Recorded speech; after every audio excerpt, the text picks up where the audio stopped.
guys, Bob Ross here.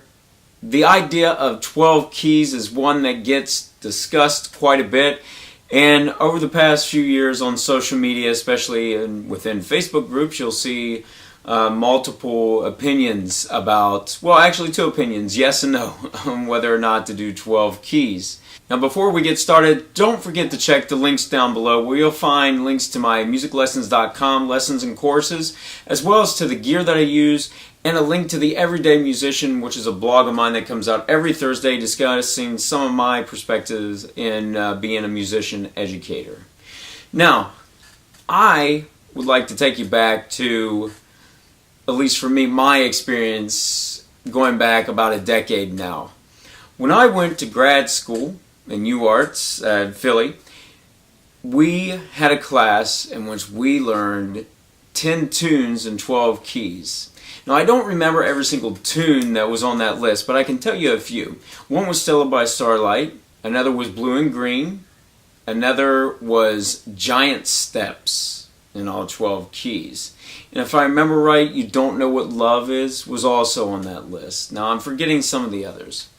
Now, at the time when I was working on playing these tunes through all 12 keys, I really wanted to get away from what us guitarists usually do, or maybe that's a little bit of a broad statement there. At least that's the way that I done it, and I've known other guitar players to do the same, where we take an idea and we just slide it up and down the fretboard, because our instrument allows for us to do that. So if I learned a melody, for example Giant Steps, I learned that in one area of the fretboard, well, I could just slide it up to the next key.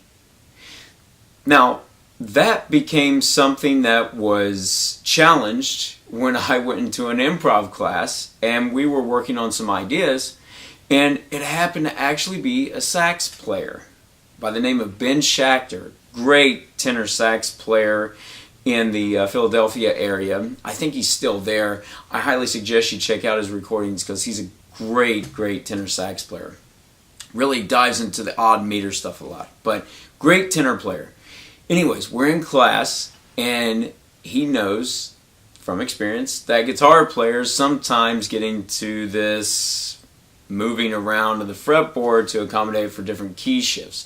Now, it wasn't his class in which we had to learn these tunes in 12 keys, but because he made that known that he did not want us to just shift positions up and down the fretboard, that pushed me into really wanting to explore, to figure out how to put this in 12 keys and get really good at understanding how to analyze a tune, figure out what are the chord tones, what exactly is happening, the chord relationships, analyzing through Roman numerals. That way I could actually get inside the tune even more and take that and keep it in one area of the fretboard. So it really pushed me.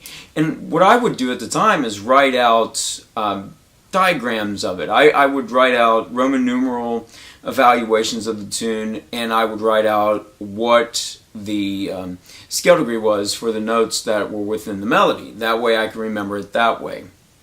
That was one aspect of it.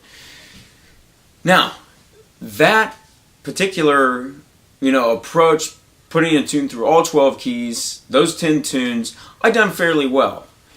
It was really a challenge. And I know that there are people that do it who are exceptionally great at it, and I can tell you from working with vocalists that taking a tune in other keys is useful. And actually applying ideas that you learn on your instrument in all 12 keys can be a great exercise into really opening up the fretboard for you. That way you're not doing, once again, like I said, the approach that guitar players come to know, which is just sliding the same exact position, fingering up and down the fretboard. So this forces you into learning your instrument really well. Now, can I say that the 12 keys, the use of that is in my playing at this point? No. I don't really practice things in 12 keys. There's things that I'll take through multiple keys sometimes just to hear it in other keys, to maybe brush up on some areas of the fretboard maybe where I don't feel as confident, or just to basically challenged myself to push beyond where my limitations may be at the time. There really hasn't been a situation where I really had to take tunes through 12 keys, unless it would be, once again, just for my own personal practice. So I'm not downplaying the usefulness of playing a tune through 12 keys, but what I found is maybe I'll take a tune through multiple keys, just one tune, and maybe not all 12 keys. That way I can at least challenge myself to get into understanding the tune a bit better than just playing it in the one key.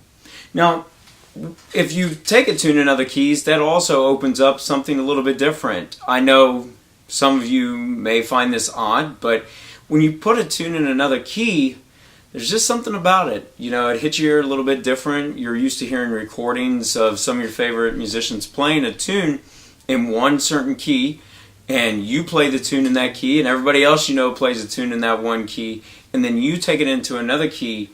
It's interesting. I mean, it's something new to your ears, and if you're not careful, maybe you start to rely on the old patterns under your fingers, or you start to try to hear the tune out of the old key. So it's pushing you into a different realm, and it's creating, you know, more of a challenge for yourself. And maybe some people, you know, play different things in other keys. Once again, maybe that sounds something. It sounds as something that's silly, but there's something about, if you know, you ask me to play something in G, my approach to playing that as opposed to playing something in G flat. Now, once again, I could use the standard guitarisms of, you know, just sliding things a half step apart, but it just hits me differently, and it's just something that registers in my brain a little bit different. And of course, the sound is something different for me as well. So I'm not saying that you shouldn't go through all 12 keys, but maybe you don't practice everything through 12 keys. Don't get caught up in thinking that you have to do everything in all 12 keys or else you're no good. That's not the case at all. Instead, what I would say is, why not try it? Take some ideas, especially early on in your development, take some ideas and put them through all 12 keys. Take a tune and put it through a couple keys just to see if you can do it, to see if maybe that helps you learn the tune, especially if you're having issues learning the tune. That's one way to really work on it, to where you're challenging yourself a little bit more. So, alright, I want to thank you for watching this video. Again, don't forget to check the links in the description, and I'll see you next time.